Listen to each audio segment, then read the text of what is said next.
తిరుపతి నుంచి సాయినగర్ షిరిడీకి నూతన రైలు ప్రారంభమైంది. ఢిల్లీ నుంచి వర్చువల్ విధానంలో మంత్రి సోమన ప్రారంభించగా తిరుపతి రైల్వే స్టేషన్లో జెండా ఊపి మంత్రి బీసీ జనార్దన్ రెడ్డి రైలును స్టార్ట్ చేశారు.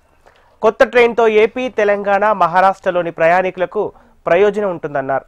రెండు ఆధ్యాత్మిక క్షేత్రాలను అనుసంధానం చేస్తూ రైలు నడుస్తుందని, తిరుమల శ్రీవారితో పాటు షిరిడీ సాయిబాబాను దర్శించుకోవచ్చని మంత్రి తెలిపారు. శ్రీ వెంకటేశ్వర స్వామి వారు వెలిసిన తిరుమల తిరుపతి నుంచి సాయిబాబా కొలువై ఉన్న సిద్ధి క్షేత్రాల మధ్య భక్తుల సౌకర్యార్థం వీక్లీ రైలు అందుబాటులోకి తీసుకురావడం ఒక మంచి నిర్ణయం. భక్తుల సౌకర్యంతో పాటు ఆధ్యాత్మిక టూరిజం, టెంపుల్ టూరిజంకి ఇది ఎంతో ఉపయోగపడుతుంది.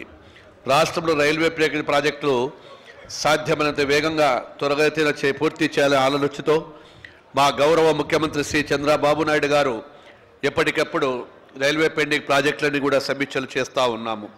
సీఎం సూచనల మేరకు రైల్వే ప్రాజెక్టుకు సంబంధించి భూసేకరణ, జంగిల్ క్లియరెన్స్, అటవీ సమస్యల వంటివి కూడా అన్నిటిని కూడా క్లియర్ చేయడము, అదేవిధంగా అంశాలపై దేశంలో ఎక్కడా లేని విధంగా టాస్క్ ఫోర్స్ నిర్ణయించి కమిటీ ఏర్పాటు చేసి ఆయా సమస్యలు పరిష్కరిస్తూ ఉన్నాము.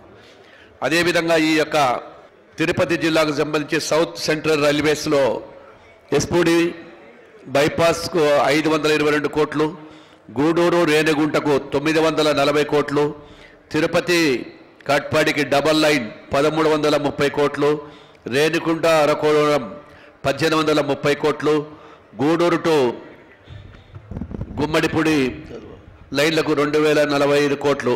అంటే ఈ యొక్క తిరుపతి సెంటర్కు సౌత్ సెంట్రల్, అదేవిధంగా దీనిలో రైల్వేస్ కింద సదరన్ రైల్వేస్ కింద కూడా 6700 కోట్ల రూపాయలు ఈరోజు పనులు జరుగుతున్నాయని చెప్పి గర్వంగా చెప్పగలుగుతా ఉన్నాం.